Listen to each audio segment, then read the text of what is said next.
புத்தகம் 2 உலகப் பயணியின் புத்தகம். காண்டோ 10 சிறிய மனதின் ராஜ்யங்கள் மற்றும் கடவுள்கள் பக்கம் 248. பல சாயல்கள் கொண்ட மினுமினுப்பான முகடுகளுடன் ஒரு உயர்த்தப்பட்ட தலை. புகை நாக்குடன் அறிவை நக்கியது. வெற்று காற்றை உறிஞ்சும் ஒரு சுழல். அது காலியான அற்புதமான கூற்றுகளை அடிப்படையாகக் கொண்டது. ஒன்றுமில்லாததற்குப் பிறந்து ஒன்றுமில்லாததில் திரும்பியது.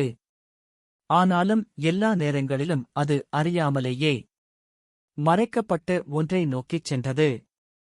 கண்டுபிடிப்பதில் தீவிரம், தக்கவைக்க இயலாதது. ஒரு அற்புதமான நிலையற்ற தன்மை அதன் அடையாளமாக இருந்தது. அதன் உள்ளார்ந்த போக்கை, அதன் சொந்த குறிப்பை தவறு செய்ய பிரதிபலிக்காத நம்பிக்கைக்கு உடனடியாக அது தனது சொந்த நம்பிக்கைகளை புகழ்ந்தது எல்லாம் உண்மை என்று நினைத்தது. அது விருப்பத்தால் பிறந்த தங்க எதையும் நேசித்தது. அது உண்மையற்றதை பரிசாகப் பறித்தது. இருளில் அது ஒளிரும் வடிவங்களைக் கண்டுபிடித்தது. நிழல் தொங்கவிடப்பட்ட அறை வெளிச்சத்தில் உற்றுப் பார்த்தது. ஃபேன்சியின் குகையில் வரையப்பட்ட வண்ணமயமான படங்களைக் கண்டது. அல்லது அது ஊகத்தின் இரவில் வட்டமிட்டுச் சென்றது. கற்பனையின் கேமராவில் சிக்கியது. நிலையற்ற சுடர்களால் பிடிக்கப்பட்ட வாக்குறுதியின் பிரகாசமான காட்சிகள். வாழ்க்கையின் காற்றில் அவசர கனவுகளின் கால்களை நிலைநிறுத்தியது. கடந்து செல்லும் வடிவங்கள் மற்றும் முகமூடி அணிந்த சக்திகளின் தடயங்களை வைத்திருந்தது. மற்றும் பாதி காணப்பட்ட உண்மைகளின் ஒளிரும் படங்கள்.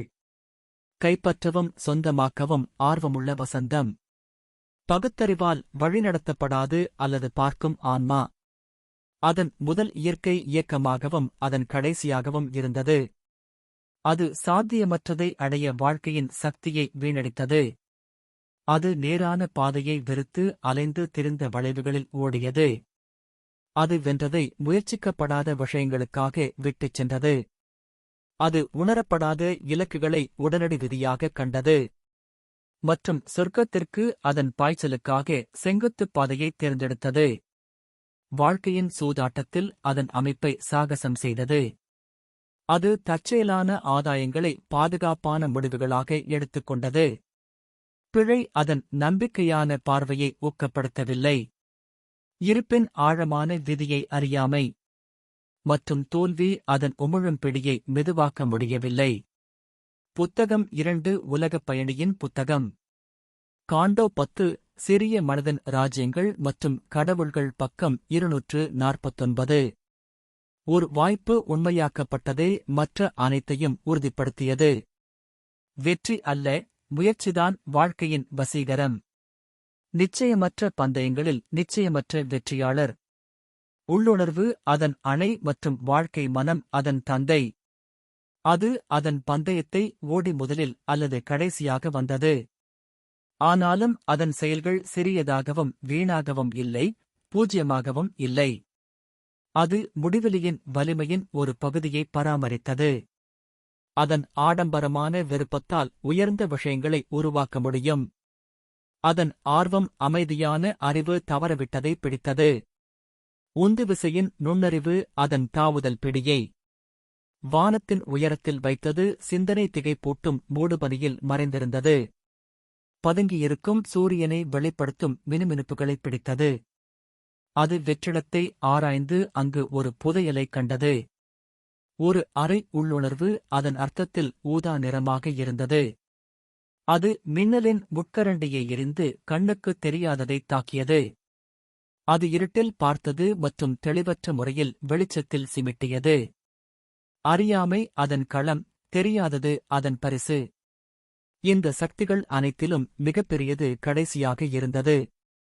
தொலைதூர சிந்தனை தளத்திலிருந்து தாமதமாக வந்து சேர்ந்தேன்.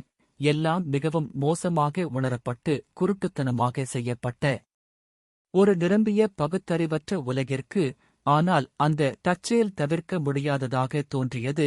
குந்து தெய்வீக கைவினைஞரான பகுத்தறிவு வந்தது. காலத்தின் ஒரு முகடு மீது தனது குறுகிய வீட்டிற்கு. தெளிவான சூழ்ச்சி மற்றும் வடிவமைப்பு, சிந்தனைமிக்க முகம் மற்றும் நெருக்கமான மற்றும் உற்று நோக்கும் கண்கள் ஆகியவற்றில் திறமையான அவள் தனது உறுதியான மற்றும் அகற்ற முடியாத இருக்கையை எடுத்தாள். பூதம் போன்ற மூன்றில் வலிமையானவள், புத்திசாலி. அவளுடைய லென்ஸ் மற்றும் அளவிடும் தண்டு மற்றும் ஆய்வுடன் ஆயுதம் ஏந்திய அவள், ஒரு பொருள் பிரபஞ்சத்தையும், அதில் வாழும் மற்றும் இறக்கும் கூட்டத்தையும், விண்வெளியின் உடலையும், காலத்தின் ஓடிப்போன ஆன்மாவையும் பார்த்தாள். பூமியையும் நட்சத்திரங்களையும் தன் கைகளில் எடுத்துக்கொண்டாள். இந்த விசித்திரமான விஷயங்களை என்ன செய்ய முடியும் என்பதை முயற்சிக்க அவளுடைய வலுவான நோக்கமுள்ள உழைப்பு மனதில் அவளுடைய யதார்த்தத்தின் திட்டக்கோடுகளைக் கண்டுபிடித்தாள்.